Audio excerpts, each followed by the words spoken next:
Hello everyone, welcome to another video from my channel, and today we're gonna be talking about the LSD-25. I hope you guys are having an amazing day, so let's go ahead and see what we're gonna talk about. So first of all, I'm gonna tell the story behind the LSD, how was it discovered, for who, where and when, and how does it become an important drug and an illegal drug that is very dangerous. How did they find out that? And then after all of it, I'm gonna talk about the consume, how can you use it, and the bad and good and the medium effects in your body and in your head too.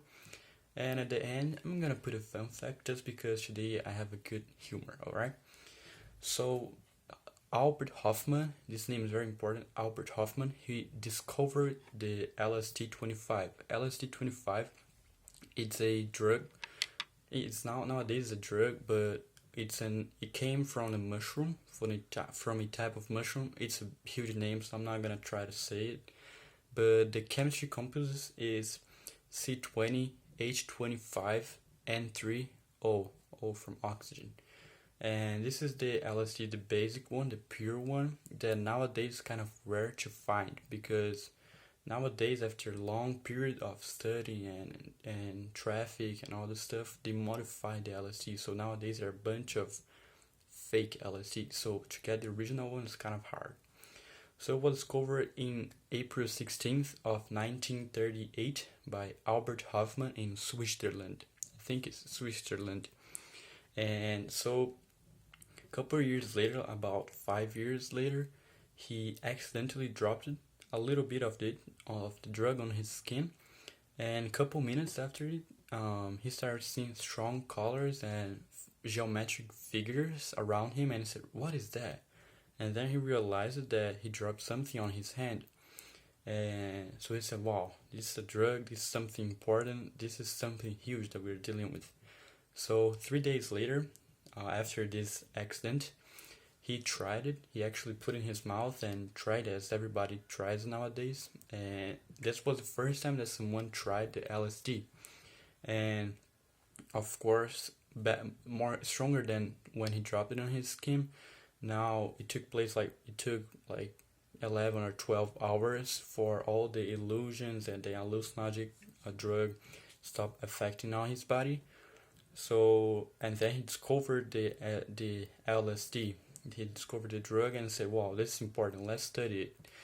So a couple years later, he was studying it, and it got famous, you know. So the CIA discovered the drug too. Discovered that he was kind of producing and studying the drug, and they knew that the drug would like make people see things, you know. And so the CIA used the drug for the truth, and they call it the truth drug. So what they would do, sorry, they would get the spies or the enemies that they wanted to get information from them, use on them, and so the guy who was trying it would tell the truth about what happened. I don't know, maybe they got a Russian guy, a Russian spy, and they got him and put an LSD on him, made him try the LSD, and he will say the truth about the information that he knew and all the stuff. So it was used by CIA. It was used also for hospitals, mostly to cure the alcoholism. So alcoholic people who were addicted to alcohol, obviously, they went to the hospitals and they tried to make an experiment to see if the drug was good or bad to deal with it. So they got they got two groups of people, of alcoholic people addicted to alcohol in general. And so the first group, they started like giving them LSD to try to cure, to try to treat there with LSD. And the second group, they treated it with placebo, was the normal medication.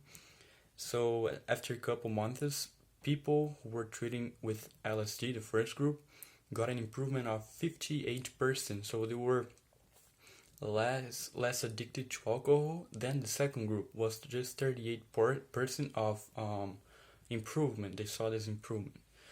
So now we're gonna talk about Timothy Leary. He was a psychologist that worked on Harvard. He's a very important figure for the history of LSD. So I'm gonna talk about what he did with LSD, and because of him, LSD is what it is now. So he was a professor in Harvard, and the top guys from Harvard, they said, okay, you can study the LSD with some students that had some problems with anxiety and depression. So he did a lot of studies with it, and but once he got fired from the school because he sold the LSD to a student who was like wasn't connected to the studies, and yeah, and he sold it in it was illegal, and he sold it, and then he started to like using the drug, and he got in the drug world, and he got arrested a couple times, and he got a lot of trouble with the law too. So the LSD felt in some bad hands, the hands of I don't remember the name, sorry. Onles Stanley and Tim Scully. They were two friends.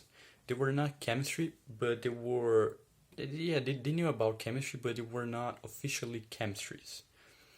Teachers like professors and all this stuff. So they started to get the drug, study, and resell it because they knew there would be like a huge profit for them. So this was the first time that LSD was being produced in mass production. So what did that mean? That LSD was being produced a lot. Like, a lot of LSD was being produced, the drug, and they were selling a lot, making a lot of money with it. The cartels were doing it too. So they kind of opened it, they kind of put it in the bad way, you know. Tim Scully, he created another type of LSD. So that's like one of the first times that we see another type of LSD running out of the tree, you know. It was called the Orange Sunshine. It was a much purer, it tastes much better, and it was like a better LSD. And he made like a lot of money with that too. And so the Orange Sunshine was so good that he sold it for many artists, famous names like John Lennon, Jimi Hendrix, Janis Joplin, Santana, Pink Floyd. So just these and a lot of artists, they used to take the LSD because it helped them on like creating the lyrics and incorporating the music, you know, trying to create the songs, and so it got famous. Like it was just famous, you know. But after that, the FDI, it controls like the drugs and the food administration from US. It's called Food and Drugs Administration. They banned, they prohibit the LSD. So if you have an LSD, if you were studying, even studying the LSD was illegal. So that's when people started getting arrested for it, and it became illegal. You know, criminals, people started growing and all this stuff. So seeing that the LSD went to the wrong side, Hoffman, at the age of 101, he was 101 years old, he sent a letter to Steve Jobs because he knew Steve Jobs used the LSD to create the company to be the huge guy he was. So he sent a company saying, hey, you used my drug, the thing that I created, so you're gonna help me now. So he was saying that he wants Steve Jobs' help to create an association that could study the LSD and try to make it a good thing for the world, like to help people, not to make it a drug, something fun and cool that will kill people. So he sent his letter to Steve Jobs, and Steve Jobs spoke to like a lot of people, and MAPS, it's the name of I don't remember the whole name, but I know the sigils like spell MAPS. It's an association that now can study the LSD. It's legal to study the LSD there, and they discovered that it can be used to cure anxiety and depression, and much like other psychological disease. So yeah, his dream was completed. Now we have another medicine that can cure the humanity. So Hoffman died at age 102. Yeah, he died at age 102 in I'm sorry, I forgot the date. At age 102. Yeah, he died at age 102 in 2007 and 17. And he was very old, but he died kind of happy, you know.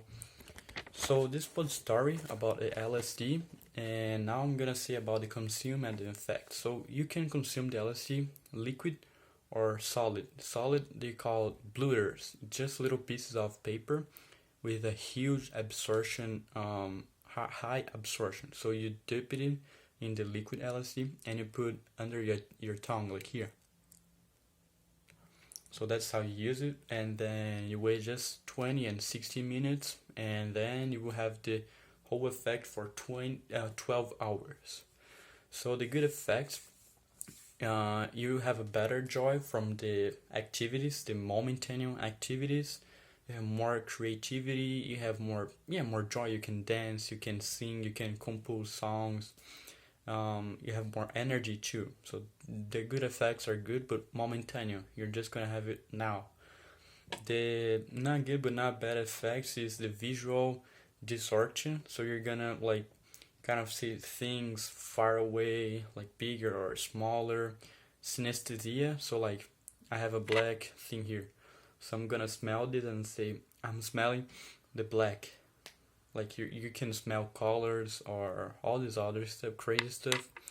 And the bad effects is that you can develop anxiety if you use it too much. If you use it at the wrong in the wrong way, you can develop anxiety, confusion, looping of thoughts. It is like you start thinking on crazy stuff, and that leads you to like a conclusion of this thought. That is a bad conclusion. I don't know what can be, but like you're thinking of life. What I'm gonna do if I die? Am I gonna go to hell or to heaven, or I'm just gonna die? These crazy things. You can develop the personality regression when like you stop being yourself. You're not happy. You're not the comedian who you are. I don't know. And the ego dissolution. This is kind of similar with the personality regression, where you start saying, "I'm a bad person.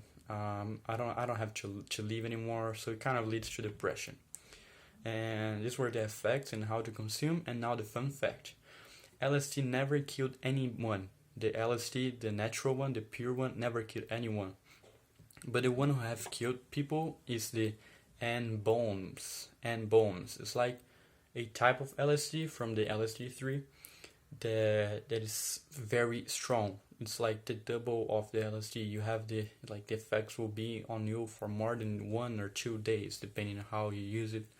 It's very strong, and in summary, don't use LSD. It's not illegal, and just keep healthy. Don't use it. There's no need to have fun for that, you know. And so this was my presentation. Thanks a lot for listening, and I hope you guys have an amazing week.